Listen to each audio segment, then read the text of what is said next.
terjadi di negeri kita ini. Sepertinya hal ini harus kita didiskusikan. Bentar, sepertinya kita butuh kopi. Istriku, tolong bawakan kita kopi dan ajak temanmu kemari.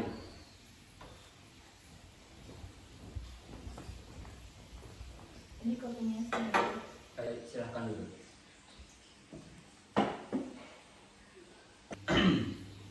Saudara-saudaraku, dengarlah detak jantung bumi Nusantara ini.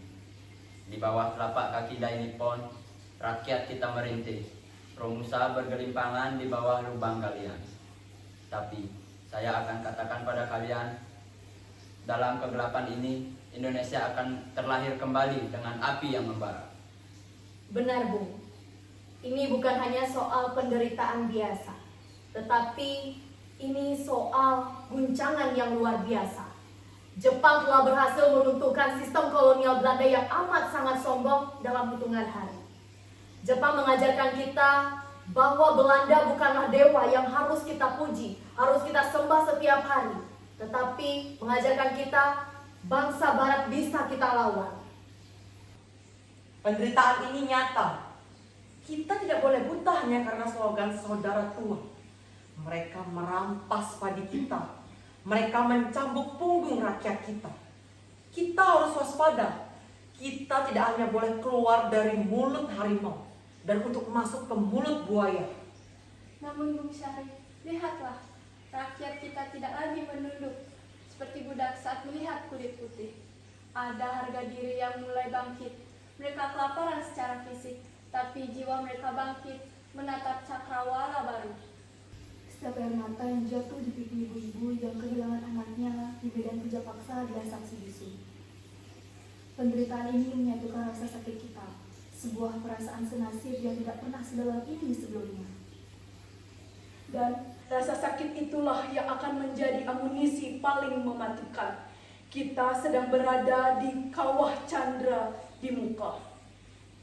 Jika kita hancur, kita akan keluar menjadi baja yang paling keras. Lihatlah sistem mereka. Kata, jelaskan bagaimana struktur yang mereka bangun sebenarnya adalah fondasi untuk gerilya kita kelak. Jepang memperkenalkan Tonagari atau RT. Ini adalah sekelompok perubahan sosial masyarakat yang sangat efisien, tetapi juga paling berbahaya, Bu.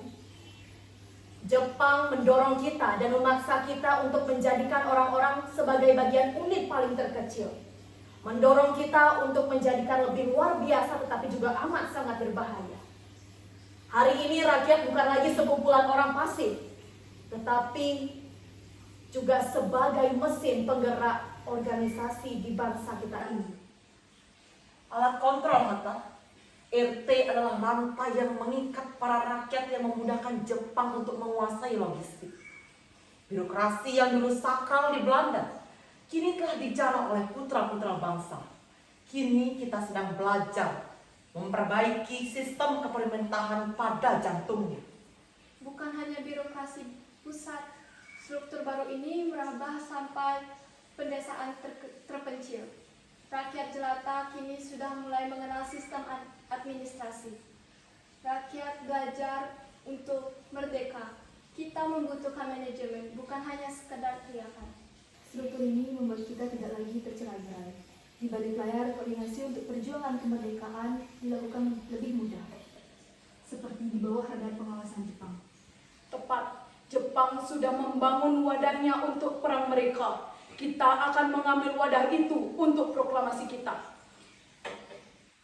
Inilah saat di mana rakyat belajar menguasai di tanahnya mereka sendiri. Dan senjata apa yang lebih tajam daripada pedang adalah kata-kata. Trimurti, jelaskan bagaimana bahasa kita meledak di tengah badai ini. Inilah keajaiban di tengah duka. Sejak Jepang melarang bahasa Belanda, bahasa Indonesia berkembang pesat. Bahasa kita bukan lagi bahasa pinggiran. Ia naik tahta menjadi bahasa resmi, bahasa hukum, dan bahasa perlawanan yang menyatukan kita dari Sabang sampai Merauke. Tanpa dilarangnya bahasa penjajah itu, mungkin kita masih butuh waktu bertahun-tahun, berabad-abad untuk bersatu. Tapi sekarang, kita sudah dikenalkan dengan suara dan aksara kita sendiri. Hal ini berarti kita dipaksa modern dengan cara kita sendiri, dengan identitas asli kita sendiri. Jepang berniat melaksanakan Jepanisasi. Tetapi itu semua gagal total. Karena rakyat tidak paham. Akhirnya mereka dengan sangat terpaksa menggunakan bahasa Indonesia untuk propaganda mereka sendiri. Benar-benar sebuah bumerang sejarah yang manis. Saya terharu mendengar lagu-lagu dan puisi-puisi perjuangan sekarang bergema dalam bahasa Indonesia yang indah. Tidak ada lagi rasa rendah diri, kita merasa satu kalau kita bicara dalam satu irama yang sama. Bahasa Indonesia sudah menjadi jembatan api. Dengan bahasa ini, koordinasi perlawanan antar pulau tak terbendung. Kita bukan lagi orang Jawa, Minang, atau Bugis, tapi kita adalah Indonesia yang bersatu lewat lidah. Lidah sudah tajam, struktur sudah rapi, tetapi kemerdekaan butuh taring. Rasuna, bicaralah tentang macan-macan muda kita. Dampak militer Jepang adalah kuncinya lewat peta Heiho dan Sainenda. Pemuda kita dididik dengan disiplin baja. Mereka bukan hanya tahu campur, tapi mereka adalah prajurit. Meski Jepang melatih mereka sebagai umpan peluru, tetapi mentalitas berani mati itu sudah tertanam. Mereka sekarang sudah tahu bagaimana cara membedah senapan dan mengatur barisan. Inilah modal fisik selama ratusan tahun yang dilarang oleh Belanda. Kita membangun angkatan Perang nasional secara cuma-cuma di bawah hidung penjajah.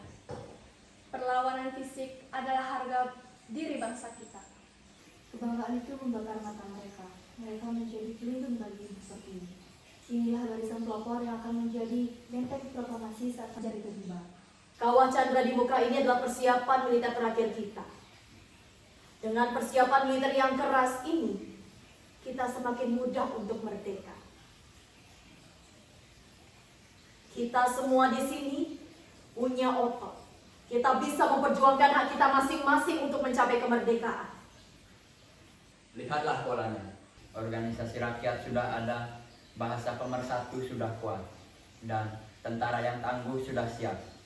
Semuanya dirakit di tengah darah dan air mata pendudukan ini. Nasib kita memang selalu berada di ujung tanduk, Bung. Tetapi kita sudah menanamkan pondasi yang kita tanamkan sejak sekian lama. Hari ini kita hanya butuh satu momentum untuk menggentarkan kekuasaan Jepang dan menggentarkan kemerdekaan ini. Kita harus pastikan militer itu berpihak pada rakyat, bukan pada kaisar. Gunakan setiap celah birokrasi untuk mengamankan senjata dan logistik. Perjuangan bawah tanah tidak boleh terhenti sedetik pun. Gunakan bangsa Indonesia untuk terus membakar Perjuangan di setiap pelosok. Biarkan telinga terus mendengar janji bahwa Jepang adalah Dharma Mugana. Kekuatan kita sendiri adalah nyata. Jangan biarkan rakyat kita semangat karena kelaparan. Kita harus tetap di samping mereka, memberi harapan bahwa penderitaan itu akan segera berakhir sebelum kemenangan besar. Jadikan setiap cambukan dan rasa lapar sebagai energi perlawanan. Kita sudah terlalu jauh mundur. Modal sudah di tangan, keberanian sudah di dada. Merdeka atau mati.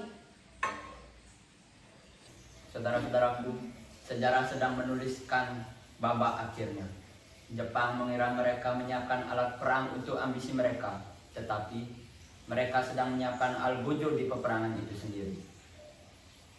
Tetaplah taktis dan waspada, saudaraku. Saat matahari terbenam di ufuk timur, kita akan berdiri di atas kaki kita sendiri dengan gagah dan beraninya. Kemerdekaan bukan hanya sekedar keinginan atau impian semata, tetapi sebuah kepastian. Persiapkan mental kalian untuk mengambil alih jejak setiap gedung pemerintahan. Jangan biarkan ada jeda sedikit pun saat momentum itu jatuh ke tangan kita. Kita akan meneriakkan nama proklamasi dalam bahasa yang telah menyatukan jiwa kita. Bahasa yang telah kita bersihkan dari sisa-sisa penjajah. Satu hati, satu doa, satu bangsa. Mari kita jaga api jangan sampai padam sebelum merdeka menyinari bumi Nusantara. Kepalkan tangan kalian setinggi-tingginya ke angkasa. Tunjukkan pada dunia bahwa bangsa ini sudah bangkit dari kuburnya. Merdeka! Merdeka!